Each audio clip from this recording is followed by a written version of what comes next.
سب سے پہلے تو مجھے یہ واضح کرنا ہے کہ میں ایک یوٹیوبر نہیں ہوں، میں ایک ڈاکٹر ہوں، اور اکثر اوقات میں کچھ سوشل میڈیا پہ چینلز کو فالو کر لیتی ہوں اسکرولنگ تھرو. اور ابھی پچھلے کچھ دنوں میں ایک یوٹیوبر ہیں ستارہ یاسین کے نام سے، جن کی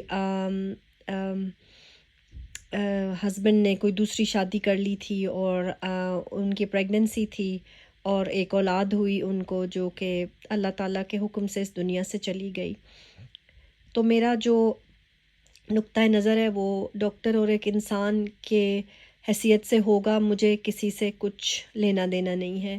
یہ بہت سی باتیں ہیں جو ذہن میں آتی ہیں. پہلی بات تو یہ ہے کہ زچہ اور بچہ کی خیریت پاکستان کے اندر کس قدر خطرے میں ہے. اس بات سے قطع نظر کہ کون اس کی سوتن ہے اور کون اس کا میاں ہے.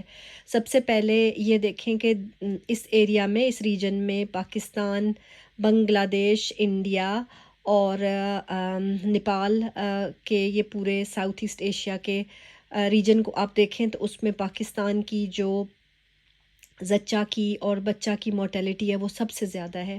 یہ انتہائی افسوسناک بات ہے کہ 1947 میں ہم علیحدہ ہوئے، جب بٹوارے کے وقت تو ایکول اپرچونٹیز ہی تھیں اور ڈاکٹر بھی ہمارے پاس ہیں، اور لوگوں کا شاید لٹریسی ریٹ اتنا نہیں ہے مگر ڈاکٹر موجود ہیں. لیکن مجھے یہ لگتا ہے کہ لوگوں کے پاس یہ شعور ہونا کہ زچہ کو کس قسم کے ڈاکٹری معائنے کی ضرورت ہے پریگننسی کے دوران، اور جو ہائی رسک پریگننسیز ہیں ان کو آئیڈینٹیفائی کرنا کتنا ضروری ہے، اور زچہ کے لیے مستقل فالو اپس کے لیے جانا ہر ٹرائمیسٹر میں. یعنی کہ 9 ماہ کی پریگننسی ہے تو اس کے 3 حصے ہوتے ہیں، 3 مہینے کے. اور اگر خاص طور پر زچہ بڑی عمر کی ہے جیسے کہ کوثر تھیں، اگر ان کی عمر جو ہے وہ 32 سال سے اوپر ہے تو وہ بڑی عمر کی زچہ کہلائیں گی.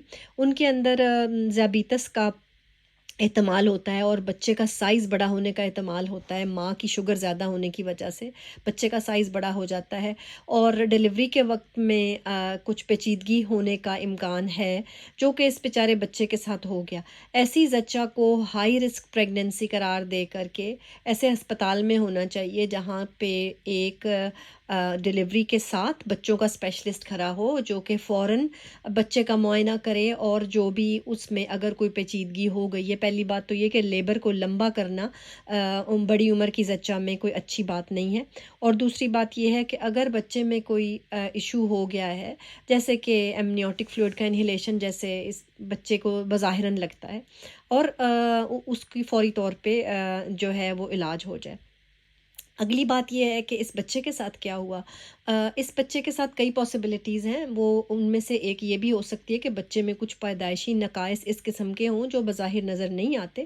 ان میں کچھ ایسے بھی ہوتے ہیں جس کے اندر خوراک کی نالی اور تنفس کی نالی، یعنی کہ جو سانس لینے کی نالی ہوتی ہے، ان کے درمیان ایک کنیکشن بن جاتا ہے. تو تھوک، خوراک وغیرہ بجائے معدے میں جانے کے وہ پھیپھڑوں میں جاتی رہتی ہے، اور اس سے ظاہر سی بات ہے کہ بچہ جو ہے وہ بچ نہیں پاتا.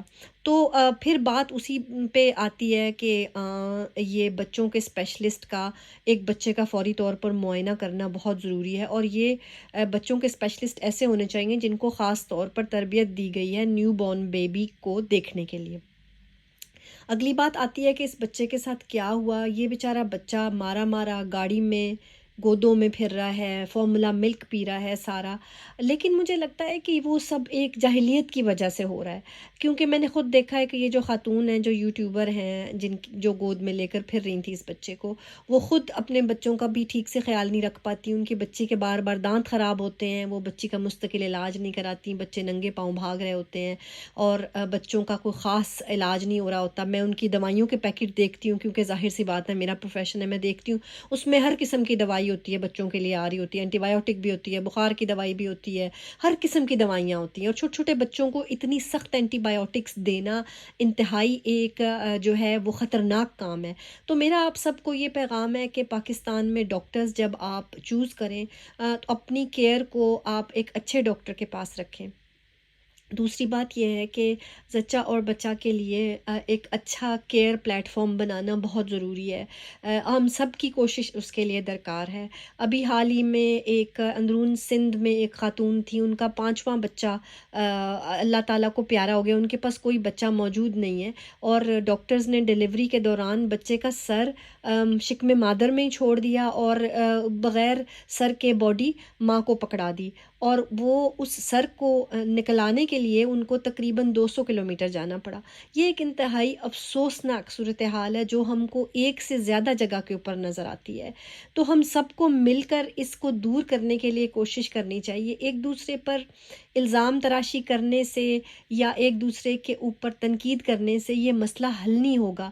ہم سب کو مل جل کر یہ زچہ اور بچہ کی جو شرح موت ہے اس کو کم کرنا ہے، تاکہ لوگوں کو جو صدمہ اس لاس کے ساتھ ہوتا ہے وہ صدمہ کم ہو۔ اگر زچہ کی موت ہو گئی ہے تو اس کے بچے پیچھے رہ جاتے ہیں ماں کی محبت سے محروم، اور اگر بچے کی موت ہو گئی ہے تو اب یہ جو نیو بورن بچہ تھا، اپنی ماں کا پہلا بچہ تھا کوثر کا، اس کو مینٹل ہیلتھ ایشوز اور اس کے لیے سپورٹ کی ضرورت ہے، جو کہ مجھے لگتا ہے کہ وہ بھی میسر نہیں ہے ہمارے ملک کے اندر۔ اور یہ بات نہیں ہے کہ ڈاکٹرز موجود نہیں ہیں، لیکن مجھے لگتا ہے کہ ایک نیشن کے طور پہ ہمارے اندر ہمدردی ختم ہو چکی ہے، اور ہمارے اندر جو ایک دوسرے کے لیے ایک ہمدردی اور کمپیشن کا جذبہ ہے وہ ختم ہو چکا ہے۔ اور اس بات پہ مجھے سخت افسوس ہوتا ہے جب میں یہ یوٹیوبرز کو 1-1 2-2 10-10 8-8 ڈالرز کے لیے اپنے ویوز بڑھانے کے لیے الزامات کی بوچھاڑ، گندی زبان کی بوچھاڑ۔ دیکھیں، ہم سب کو مل کر یہ جو مسئلہ ہے اس کی جڑ تک پہنچنا چاہیے، اور وہ جڑ اس کی یہی ہے کہ جاہلیت ہے۔ جاہلیت ہے، اس جاہلیت کے مارے لوگ جو ہیں وہ معمولی جو گلی محلے کے ڈاکٹرز ہیں ان کے پاس چلے جاتے ہیں۔ ہمیں ہائی رسک پریگننسی کو آئیڈینٹیفائی کرنا ہے، ہمیں پریگننسی کے فالو اپس کو آئیڈینٹیفائی کرنا ہے، اور ہمیں زور دینا ہے حکومت کے اوپر کہ ایک سٹینڈرڈائز طریقہ ہو ہر زچہ کی لک آفٹر کرنے کے لیے، چاہے وہ زچہ بہاول پور میں ہے یا وہ کراچی کے اندر ہے یا وہ لاہور میں ہے یا وہ پوٹوہار میں بیٹھی ہوئی ہے۔ یہ ایک نیشنل گائیڈ لائن ہونی چاہیے جس کو کہ فالو ہونا چاہیے، اسی طریقے سے بہتری آئے گی، ورنہ سارا ملک تو جا کے بڑے شہروں میں نہیں بیٹھ سکتا نا۔ ہماری آدھی آبادی جو ہے وہ دیہات میں ہے، اور دیہات میں اس چیز کے لیے ہم لوگوں کو ایک جنگ لڑنی ہے، اور ہم لوگوں کو اپنے بھائی بہنوں کے لیے یہ سہولیات جو ہیں ان کو بہتر کرنا ہے۔ میرا یہ آپ سب سے انتہائی التجا ہے کہ برائے مہربانی لڑنے کے بجائے جو اس کا جڑ ہے، جو اس کا روٹ کاز ہے، اس کے اوپر غور فرمائیے، اور مل کر آئیے، ہاتھ جوڑ کر مل کر، ہاتھ سے ہاتھ ملا کر مل کر ہم اس کے لیے جد و جہد کرتے ہیں۔ بہت شکریہ، خدا حافظ۔